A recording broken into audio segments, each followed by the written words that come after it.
Professor de História. Sim. O que é ser socialista? Explica ali na câmera. Bem, do ponto de vista teórico, o socialismo ele defende uma ideia, né? É uma ideia do bem comum, inclusive de divisão patrimonial, que ninguém tenha mais do que ninguém, né?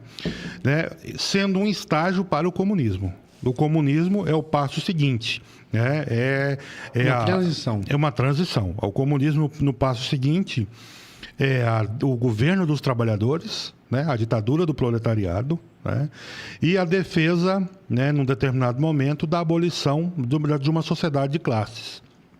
Ela defende a abolição das classes e também, por consequência, a abolição da estrutura de Estado.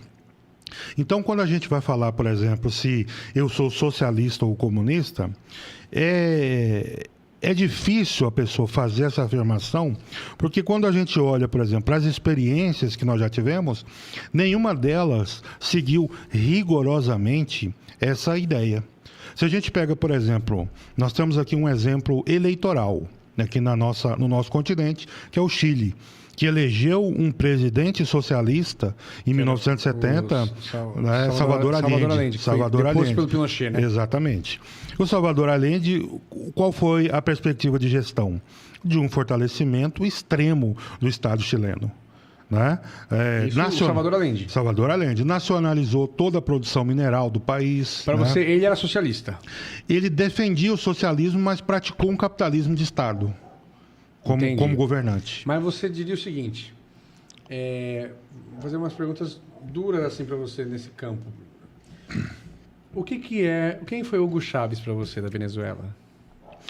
Hugo Chávez é uma figura histórica um tanto quanto emblemática, né? Por quê? Em que pese as contradições, né? Que no primeiro momento chega no poder por um golpe de Estado. Ele era né? militar? Ele era militar de alta patente. General? Acredito que sim. Certo, e aí? Só que ele é preso, né? Recua num determinado momento e volta pela via eleitoral. Né? Ele dá um golpe primeiro? No primeiro momento foi uma tentativa de golpe de 90, Estado. né? Foi no final dos anos 90. Aí ele não consegue. Ele foi preso, né? Aí depois ele volta. Mas preso por quê? Pelos militares? Foi preso pelos militares, pelo contragolpe, né?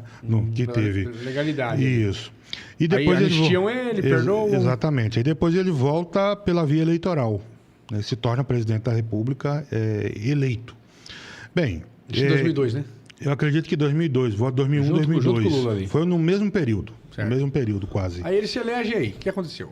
E se tornou uma figura, uma persona não grata no meio, na política global, porque em muitos momentos enfrentou grandes interesses dos Estados Unidos, né? Principalmente interesses no petróleo venezuelano, que é o segundo país que tem a maior reserva de petróleo no mundo, né? Então eles têm uma riqueza da qual os Estados Unidos sempre esteve de olho, né? Não, perfeito, mas eu digo no seguinte sentido. O Chávez governou por muitos anos. Sim. Você acha isso saudável para um país? Eu acredito que não. Acredito que não. O poder, ele é importante ter alternância, até para que as pessoas façam a sua avaliação se aquela forma de governar está correta ou não. Tá. E ali ele perdeu a mão, então? Eu acredito que sim. Aí indicou o Maduro, o sucessor. Que era vice, né? Virou sucessor. Entendi. Para você, a Venezuela é uma ditadura? Olha, do ponto de vista conceitual, não. Porque se a gente for observar, a Venezuela faz mais eleições do que o Brasil, né? Plebiscitos para definição de grandes temas do país, tudo é feito via plebiscito. Mas lá não tem prisão de opositor né? político? Agora, tem esse aspecto, que inclusive agora está na mesa de negociação, né? A libertação de alguns presos políticos. E já, pelo que vi essa semana, pelo que estava lendo, agendaram uma eleição presidencial já para o próximo ano. Né? Mas o Maduro ainda é presidente. Ainda segue presidente da República. Né? Mas você falou que... Por qual visão que você falou que não é uma ditadura? Pelo conceito teórico? Pelo conceito, do ponto de vista teórico, não. Mas por algum ponto de vista é ditadura? Eu acho que erra a mão quando tenta, né, suprimir, eu não sei nem se suprimir seria a palavra adequada, a oposição com a prisão. Né? Uma coisa de ditaduras. Uma característica, né? Sim. Agora, tem um outro Tortura. porém. Tem um outro porém. Bem, eu não sei se tem tortura. Ainda não há relatos, né? Relatos públicos não há, né? Pelo menos. Só de prisões. Certo. E aí tem uma outra característica que você tem lá o Guaidó, né? Que era presidente da Câmara Constitucional do país, que estava o tempo todo com os Estados Unidos tramando contra o próprio país. Né? Então, aí o Maduro expulsa ele? Expulsa, acho que prende no primeiro momento, né? Ele estava preso, depois acho que saiu da prisão e saiu do país, tentou estabelecer um governo paralelo, tumultuando a vida institucional do país. Né? Mas então você acha que... Eu vou te fazer essa pergunta, você responde um ou outro. A Venezuela é uma democracia ou uma ditadura para você? Hoje? Olha, eu acredito que ela está no meio termo.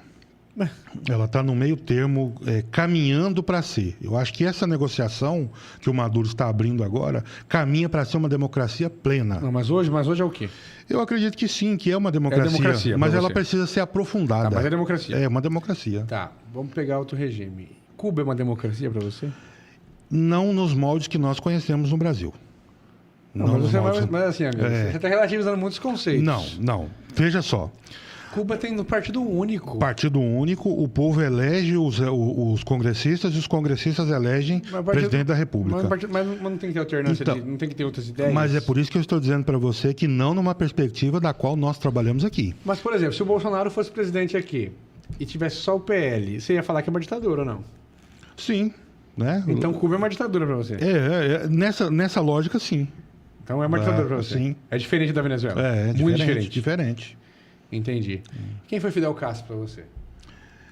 É uma figura histórica também de muita relevância, né? De muita relevância, inclusive continental, não só para a ilha, né? Mas é uma figura que mudou a história da nossa região, junto com Che Guevara, justamente por conta da luta anti-imperialista. O que é anti-imperialismo? Né? É esse domínio que os Estados Unidos estabeleceu, né, a partir da sua força econômica, né, nos países onde eles tinham algum interesse econômico. Então, aqui, por exemplo, no Brasil ou nos países vizinhos aqui que são produtores de petróleo, por exemplo, a ideia de ter aquela riqueza sob seu domínio.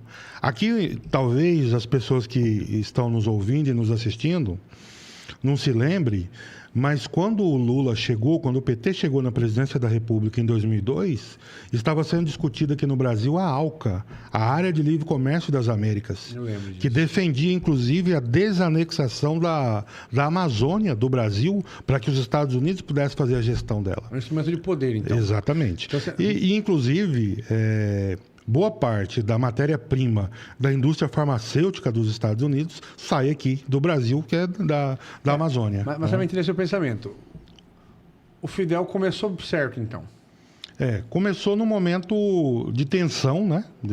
Num processo revolucionário. Fulgêncio Batista, Batista, que era presidente.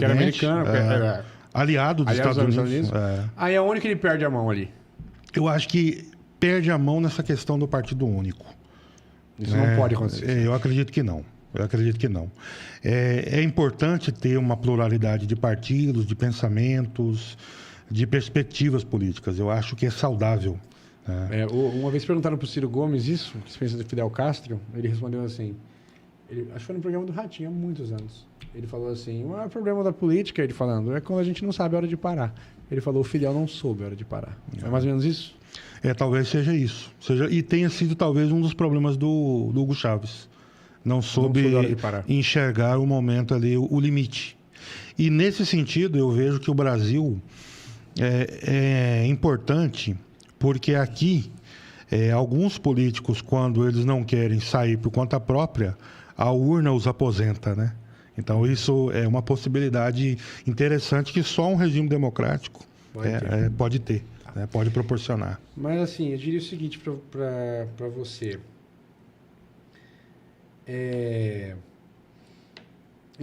Fidel Castro é um cara de esquerda para você? Sim.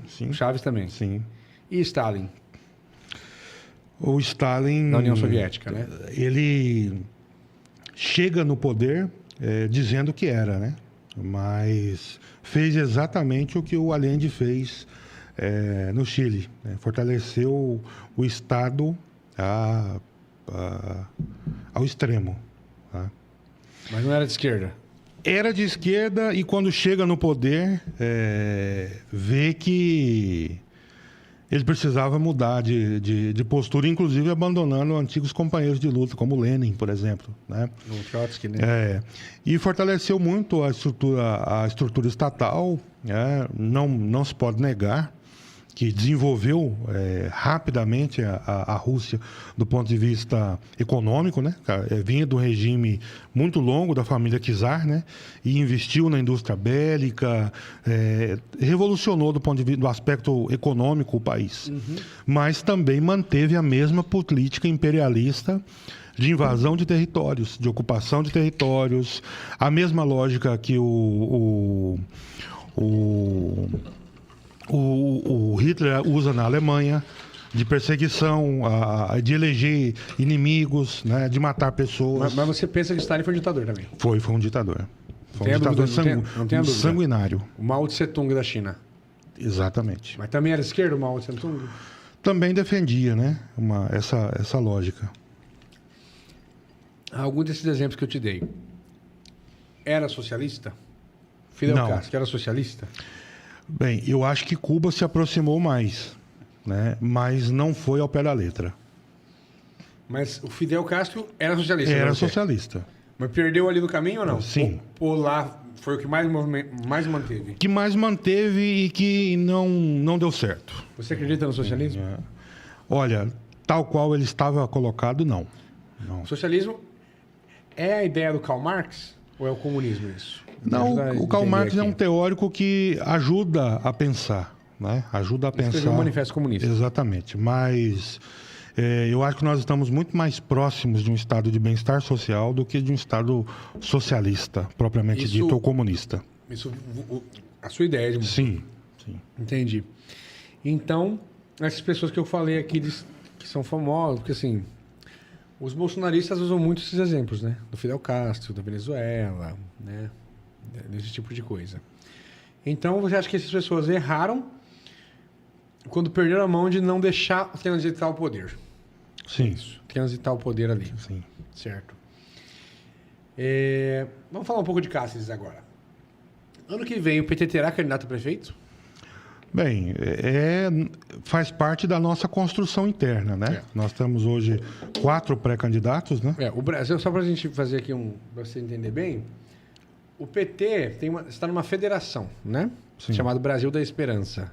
Que elegeu o Lula no ano passado, que é PT, PCdoB e PV. Aí como é que... Continue, só para explicar isso. Os três estão juntos, eles têm que ir juntos